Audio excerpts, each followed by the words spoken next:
নমস্কাৰ অসমীয়া চেনেলটিলৈ সকলোকে স্বাগতম আৰু আশা কৰোঁ সকলোৰে ভাল।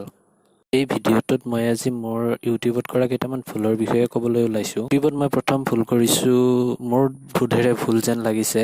মই নামটো অসমীয়া চেনেল ৰাখিছোঁ ঠিকে আছে, কিন্তু অসমীয়া চেনেল শব্দটো অসমীয়াত নিলিখি যদি মই ইংৰাজীত লিখিলোঁ হয় তেতিয়াহ'লে হয়তো বহুতে চেনেলটো সোনকালে বিচাৰি পালে হয়।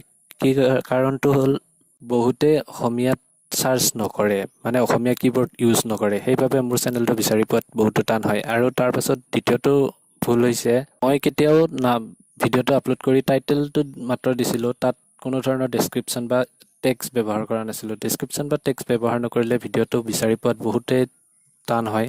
যদিও কোনোবাই মোৰ ভিডিঅ'টো চাৰ্চ কৰে তথাপিও অন্য ভিডিঅ' ওলায়। নতুন ইউটিউবাৰসকলৰ বাবে এই দুটা কিছু সহায়কৰ হ'ব পাৰে বুলি ভাবি পেলাই মই এই কথাখিনি সকলোকে জনালোঁ।